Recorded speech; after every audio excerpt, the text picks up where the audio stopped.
10th का पहला chapter है द इंचैंटेड पुल, इंग्लिश का टेक्स्ट बुक, जो सी राजगोपालचारी द्वारा रिटन है, लिखा हुआ है।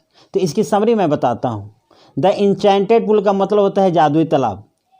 ये चूँकि प्रोज का कुछ पार्ट होता है जो कि बड़े बड़े राइटरों के द्वारा उनके कुछ नॉवेल्स में कुछ हिस्सों को लिया जाता है। तो इसमें जो हिस्सा लिया गया है एक्चुअली महाभारत उन्होंने बहुत बड़ा एपिक लिखा था, लिखा भी है राजगोपालचारी ने। तो उसी का कुछ पार्ट आपके इस पोएम प्रोज में टेक्स्ट बुक में दिए गए हैं। तो मैं इसका पहले हिंदी बता रहा हूँ।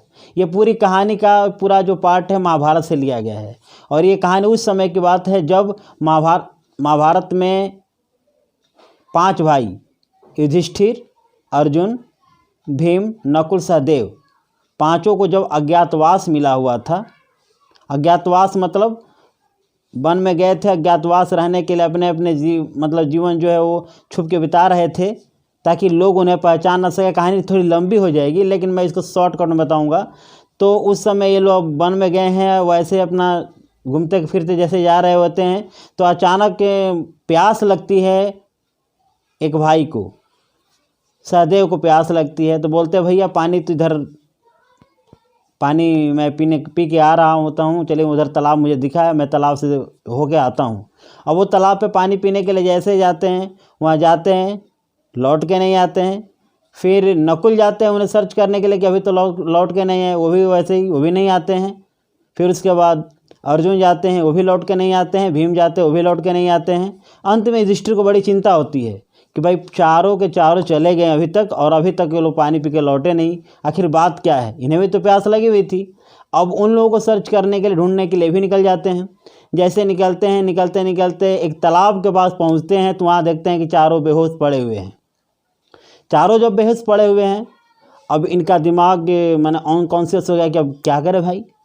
तो उन्होंने सोचा कि हो सकता है कि तालाब के पास पड़े हुए या तो पानी पी के मूर्छित पड़े हैं या पानी बेगर पड़े हुए हैं। चलो ठीक है, पहले पानी पी लेते हैं, उसके बाद देखते हैं इन लोगों को, कैसे भी इन लोगों को होश में लाने की या जो कुछ भी हुआ होगा हम चेष्टा करेंगे। तो जैसे ही वो पानी पीने के लिए तालाब के बीच पानी से प्यासे हुए थे, जैसे तालाब से पानी निकालने की कोशिश करते हैं और मुंह तक लेके जाते हैं, वैसे ही उधर से आवाज़ आती है कि रुक जाओ, पहले मेरे प्रश्नों का उत्तर दो, इसके बाद पानी पीना। जब ऊपर आकाश में देखते हैं कोई रहता भी नहीं है, अंतरिक्ष में से आवाज़ आती है कि मैं यक्ष हूँ। बोला कि भाई ठीक है, अपना क्वेश्चन कीजिए। तो यक्ष बहुत सारे क्वेश्चन करता है और बोलता है कि तुम्हारे भाइयों ने मेरे प्रश्नों का उत्तर नहीं दिया, जिसकी वजह से वो आज मूर्छित पड़े हुए हैं। अगर मेरे प्रश्नों का उत्तर नहीं दोगे तो तुम भी मूर्छित हो जाओगे।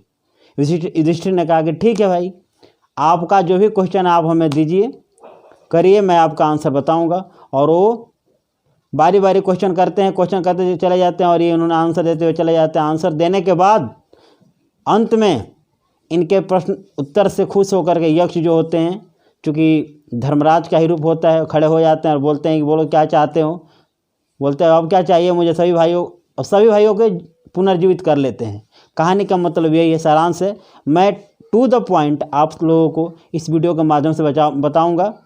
ठीक है, चलिए मैं वीडियो को लेकर के आपको टेक्स्ट बुक में लेकर चलता हूं। आज हम द इंचैंटेड पुल के बारे में पढ़ेंगे, जिसके राइटर का नाम है श्री राजगोपालचारी। इंचैंटेड पुल का मतलब होता है जादुई तालाब। अबाउट द ऑथर के बारे में जानेंगे। चक्रवर्ती राजगोपालचारी 10 दिसंबर 1878, 25 दिसंबर 1972, यानी कि 10 दिसंबर 1878 को इनका जन्म हुआ और 25 दिसंबर 1972 को इनकी मृत्यु हुई। इनफॉर्मली कॉल्ड राजा जी, इन्हें एक्चुअली औपचारिक रूप से राजा जी कहा जाता था। और सीयर वाज एज इंडियन लॉयर, और ये एक भारतीय वकील थे। फ्रीडम फाइटर, स्वतंत्रता सेनानी थे। पॉलिटिशियन एंड राइटर, राजनीतिक और लेखक थे। He was the founder of the Swatantra party, वह स्वतंत्रता पार्टी के संस्थापक थे। He was the first man to receive India's highest civilian award, वह भारत के पहले व्यक्ति थे जिन्हें सबसे भारत का सर्वोच्च सम्मान मिला था, जिसे भारत रत्न कहा जाता है, मिला था। He was also nickname as मार्गो ऑफ समीर, इन्हें समीर का मार्गो भी कहा जाता है। He wrote on average retelling of Mahabharata in English, वह अंग्रेजी में महाभारत के संक्षिप्त विवरण को लिखे। He was deeply religious and a pious person and follower of Vedas and Upanishad, वह बहुत ही धार्मिक प्रवृत्ति के थे और साथ ही बहुत ही पवित्र व्यक्ति भी थे और वेद और उपनिषद को मानने वाले थे। रिचर्ड कैसे द फेवरर of from 1944 to 1946 regarded Raja ji as the wisest man in India. Richard Casey जो यहाँ पर आए थे 1944 से लेकर 96 तक यहाँ रहे, राजा जी को बड़ी सम्मान से देखा और बोले कि भारत के वही सबसे बड़े वाइजेस्ट मैन यानी कि सबसे बुद्धिमान व्यक्तियों में से एक हैं। The best possible attribute to Raja ji was from Mahabharat Mahatma Gandhi who transfer to him as the keeper of my conscience. यहाँ तक महात्मा गांधी ने भी कहा था कि ये मेरे अंतरात्मा के रखवाले, उनकी संज्ञा दी थी। ये था अबाउट द ऑथर के यानी कि ऑथर के बारे में परिचय। अब हम लेसन के बारे में जानेंगे। This lesson is an extract from the Mahabharat. It reflects the character of Yudhishthira, Dharmaraj, his patience, kindness, love for his brothers and intelligence. यह लेसन, यह पाठ लिया गया है, एक्सट्रैक्ट का मतलब लिया गया है महाभारत से, और यह युधिष्ठिर जिनका नाम धर्मराज है उनके चरित्र को दर्शाता है। His patience, kindness, love for his brothers, उनका धैर्यशील, उनकी दयालुता और भाइयों के लिए प्रेम और बुद्धिमत्ता को दिखाता है।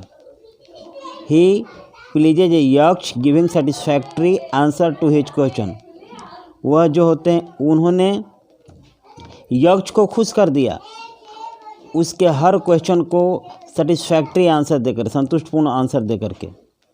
The Yaksha was pleased with Yudhishthira impartiality, Yaksha जो था युधिष्ठिर के निष्पक्ष भाव से खुश हुआ। द यक्ष वाज यम, यक्ष जो था यम था, द लॉर्ड ऑफ डेथ, जिन्हें मृत्यु का देवता कहा जाता है।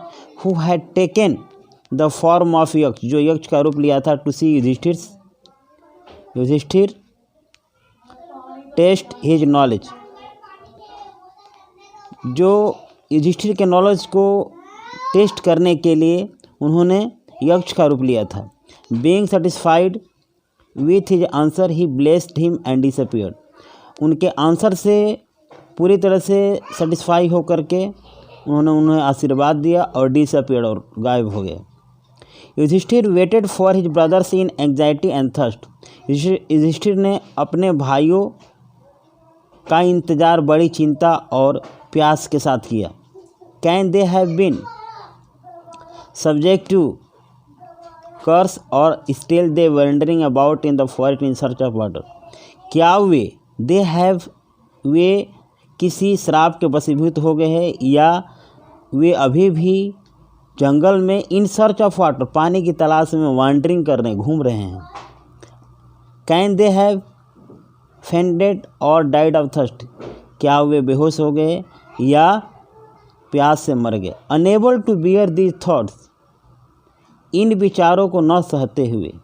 And driven by an overpowering thirst, और खुद ही प्यास से तड़पते हुए। ही गेव अप वेटिंग, उन्होंने इंतज़ार करना छोड़ दिया। And started out to look for his brother, और अपने भाइयों की तलाश में निकल पड़े। And the pool hoping that he might find them, और उसी पुल की तरफ गए शायद उन्हें वो पा सकें। यहाँ से लेकर के यहाँ तक का मैंने बता दिया पूरी तरह से इसका हिंदी अर्थ। आगे चलते हैं। Yudhishthira proceeded in the direction his brothers had taken and kept on waiting through the tracks full of wear and spotted deer and big forest birds till he came upon a beautiful ground मीडो।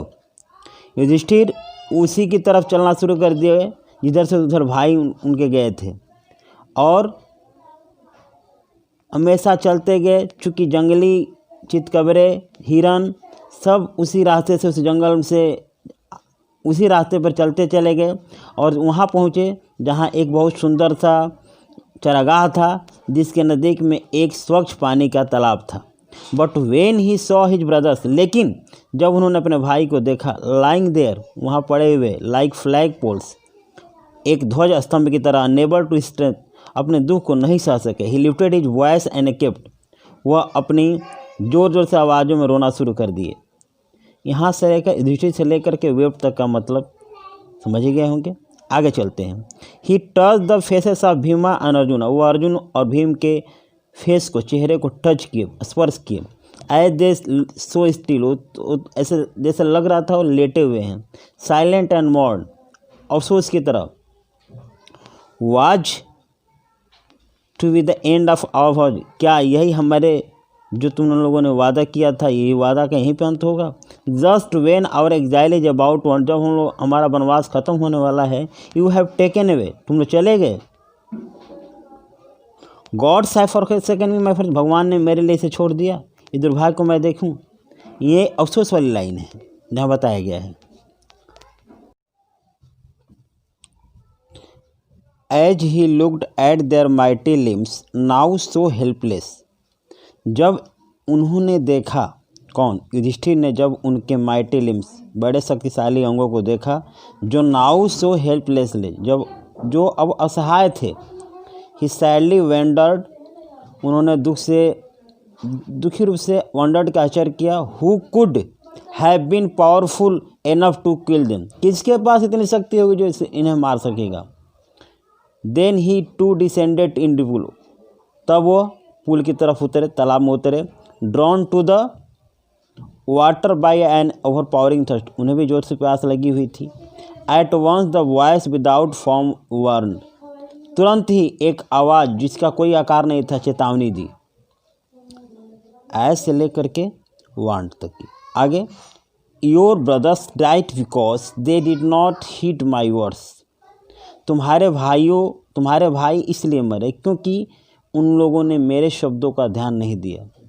They try to drink water without answering my question, उन लोगों ने कोशिश किया पानी पीने का बिना मेरे प्रश्न को उत्तर दिए हुए। डू नॉट फॉलो दिम, तुम उनकी तरह मत करो। आंसर माई क्वेश्चन, पहले मेरे प्रश्नों के उत्तर दो।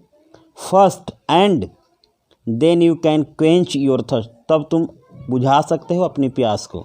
This pool belongs to me, ये पुल मेरा है। योर से लेकर के मीट तक की पूरी lining. It did not take Yudhishthir a moment to understand that this could be none other than the words of a Yaksha and guess what had happened to his brothers. अब it did not take Yudhishthir को अब समय नहीं लगा, एक moment, एक क्षण भी, टू समझने में, टू अंडरस्टैंड दैट कि ये जो है कोई और नहीं बल्कि